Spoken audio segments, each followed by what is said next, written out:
তো নমস্কার বন্ধুরা, আজকের আমাদের আগের ভিডিওতে আপনারা দেখেছিলেন যে ডিআইওয়াই সেটআপ একটা কমপ্লিট করেছিলাম। তো আজকে সেখানে আমি মাছ ছাড়বো এবং আর একটা যেটা করেছিলাম, দুটো ছিল, একটা ছিল মাছের জন্য আর একটা ছিল ডাফনিয়া কালচারের জন্য বা অন্যান্য লাইভ ফুডের কালচারের জন্য। তো আজকে আমি দুটো একসাথে দেখাবো, আপডেট দেখাতে চলেছি, কি কি করতে চলেছি, কি করব না। তো আমি আজকে প্রথমেই আমার যে ছোট একটা ডাফনিয়া কালচারের সেটআপ আছে ওখানে এসেছি, আর আশেপাশে গাড়ি চলছে যাতে কোনো শব্দ আসতে পারে, যাই হোক। তো এই যে এই সেটআপটা থেকে আমি এখানে প্রচুর ডাফনিয়া আছে, তো ডাফনিয়াগুলো কালেক্ট করব, কালেক্ট করে এর মধ্যে রেখেছি, অলরেডি কিছু রেখেছি, আবার কিছু করব অলরেডি কালেক্ট। তো আপনাদের একটু কাছ থেকে দেখানোর চেষ্টা করছি।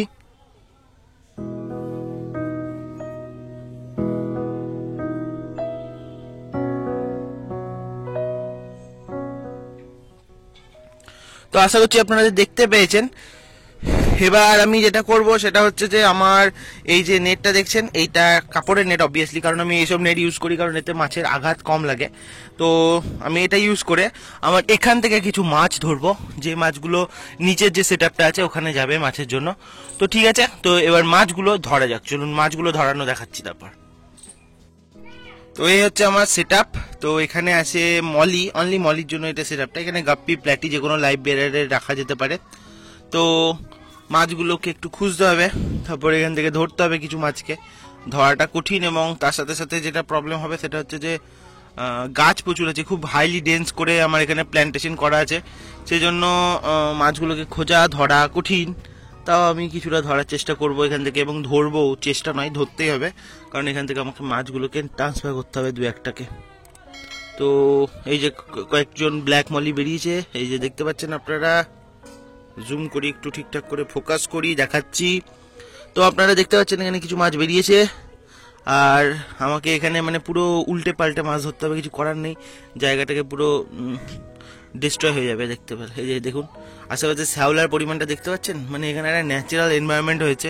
সত্যি কথা বলি আপনাদের, এখানে আমি মাছকে কোনোদিনই খাবার দিই না, এখন অব্দি তো দিইনি, মাঝে মধ্যে দিই, খুব রেয়ারলি, হয়তো কোনোদিন ছাদে খাবার শুকোতে দিয়েছি, এলাম দু চারটে খাবার ফেলে দিলাম, সেটা করি। তো এই জিনিসটাই করি, কিন্তু আজকে আমি আপনাদের এখান থেকে মাছ ধরবো এবং ধরে দেখাবো। তো আমি আমার বাড়ির পাশে আছি, সেজন্য বাড়ির ছাদে আছি, সেজন্য গাড়ির আওয়াজ আসতে পারে, সেজন্য সরি। তো এখান থেকে কিছু মাছ আমি ধরবো, কয়েকটা মাছ, সব নয়। তো সেগুলো আমি ট্রান্সফার করব এখানে, তারপর সেগুলোকে নিয়ে যাব নিচে, সেখান থেকে মাছগুলোকে ট্রান্সফার করা হবে। তো চলুন মাছ কয়েকটা ধরে আপনাদের ধরার পর দেখানো হয়, কারণ ধরার কন্ডিশনটা দেখানোটা পসিবল নয়, কারণ হচ্ছে যে ধরে আমি আপনাদের দেখাতে পারবো না, কারণ হচ্ছে এক হাতে ধরছি, এক হাতে রেকর্ড করছি, তো ধরাটা দেখাতে পারছি না, কিন্তু ধরার কমপ্লিট হওয়ার পর আপনাদের দেখাচ্ছি। তারপর এগুলোকে অ্যাকোরিয়ামে ছাড়ানো যাবে। তো আমি শর্ট ধরে ফেলি, তাড়াতাড়ি ধরে ফেলি, তারপর আপনাদের দেখাচ্ছি। তো ফাইনালি আমি এই আমার এই সেটআপটাকে তছনছ করে এখান থেকে মাত্র 3টে মাছ কালেক্ট করতে পেরেছি। তো আপনাদের দেখাই, 3টে মলি, দুটো ব্ল্যাক মলি আর একটা মার্বেল, ওকে। তো কালেক্ট করতে পেরেছি, আর অবস্থা এখন খুব খারাপ এই জায়গাটার। তো এই জায়গাটাকে একটু সেটেল করে দেবো, তো যাতে এটা নিজে নিজে রিস্টোর হয়ে যায়। তো এটাকে ঠিকঠাক করে কিছুক্ষণের জন্য রেখে দেওয়া হবে, রেখে দিলে এটা ঠিক হয়ে যাবে, ওকে। তো এটা হয়ে গেল, এবার আমি এখান থেকে এটা নিয়ে যাব, তারপর নিচে নিয়ে যাব, বাকি কাজ ওখানে হবে, কারণ ওখানে এবার এগুলোকে ট্রান্সফার করব আর মাছগুলোকে ছাড়বো। তো চলুন নিচে যাওয়া যাক এবার। তো আমি 3 পিস মলিকে নিয়ে চলে এসেছি নিচে, এই হচ্ছে আমার সেটআপ। তো সেটআপটা দেখতে পাচ্ছেন already establish, nitrogen cycle complete হয়ে আছে। তো এই সেটআপের মধ্যে এখানে ছাড়বো, এবং এটা আগের জায়গার থেকে অনেক বেশি বড়, অনেক বেশি বড় আর অনেক গভীর।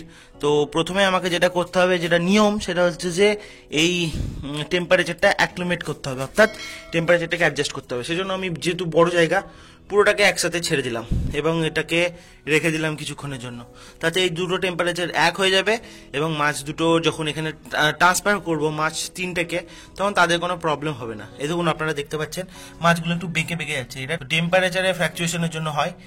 তো এই হচ্ছে গল্প।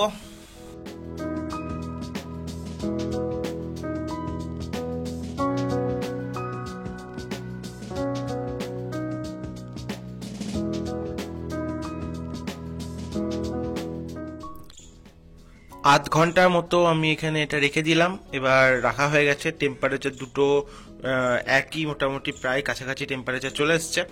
তো আধ ঘন্টার মতো আমি এটাকে রেখে দিয়েছিলাম। এবার টাইম এসে গেছে এটাকে রিলিজ করার। তো রিলিজ নর্মাল ভাবে আমি এটাকে জলটাকে এর মধ্যে ঢেলে দেবো। তলায় দেখুন অনেক নোংরা পড়ে আছে। এই নোংরাগুলো অ্যাকচুয়ালি এই যে লাইভ ফুড কিছু আছে, কিছু ডাপনিয়া, মৃতপাই ডাপনিয়া, এরকম জিনিস আছে, তো খারাপ কিছু না। তো এগুলো পরে এখানেই অটোমেটিক কালচার হবে এবং এই জন্য আমাকে আর ট্যাঙ্কে এখানে খাবারও দিতে হবে না।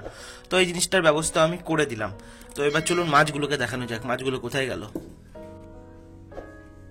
আপনারা দেখতে পাচ্ছেন এখানে দুটো মাছ আছে, আর একটা কোথায় আছে, ওখানেই তিনটে আছে, চলে এসছে ওরা তিনজনের কাছাকাছি। জুম করে দেখানোর চেষ্টা করছি। আচ্ছা, এরা এখানেই আছে। তো আস্তে আস্তে এদের একটু টাইম লাগবে এই জায়গাটা অ্যাডজাস্ট হতে, কারণ নতুন এনভায়রনমেন্ট, নতুন নতুন জায়গা, একটু টাইম তো লাগবেই বস। তো আশা করছি কিছুক্ষণের মধ্যে বা কিছু ঘন্টার মধ্যে এরা এখানে সেটেল হয়ে যাবে। জায়গাটা যথেষ্ট ভালো, এয়ার ঠিকঠাক পায়, বাতাস ঠিকঠাক আসে। আর একটা সমস্যা, যেখানে সমস্যা থেকে বাঁচার জন্য একটা সুবিধা হচ্ছে, ছাতের মধ্যে মাঝে মধ্যে কি হয়, হনুমানে অনেক সময় জল খায়, তারপরে এগুলোকে ফেলে দেয়, এগুলো করে। কিন্তু এখানে সেই ব্যাপারটা নেই, এখানে হনুমানের ঝামেলাটা নেই। কিন্তু বেড়াল আসতে পারে, কিন্তু বেড়াল এই জলে, এতটা গভীর জল থেকে খাবার তুলে খাবে না, মাছ ধরবে না আশা করি। তো আশা করছি আজকের এই ভিডিওটা এখানেই শেষ করব এবং আপনাদের দেখাতে পারলাম। আরেকটা যেটা আছে সেটা দূরে আছে, তো ওখানেও জাস্ট কি করব সেটা বলে দিই, আর দেখাচ্ছি না। উপরে দেখলেন তো স্টার্টার্সগুলো আছে ডাফনিয়ার, ওই স্টার্টার্সগুলো কালেক্ট করে এই দূরে যে আপনার ট্যাঙ্কটা আছে ওখানে স্টার্টার্সগুলো দিয়ে দেবো। অলরেডি কালকে বা আগের ভিডিওতে আপনারা দেখেছেন, ওখানে আমি যে সকল পাতাগুলো ইউজ করেছিলাম এবং বাকি কিছু খোল ইউজ করব যাতে তাড়াতাড়ি ডাফনিয়া কালচারটা শুরু হয়। তো ওখানে এইভাবেই কালচার শুরু হবে। আজ এই পর্যন্তই। ভিডিওটা ভালো লাগলে লাইক করবেন, নতুন হলে সাবস্ক্রাইব করতে একদম মিস করবেন না। আজ আসছি, দেখা হচ্ছে খুব তাড়াতাড়ি। ততদিনের জন্য গুড বাই।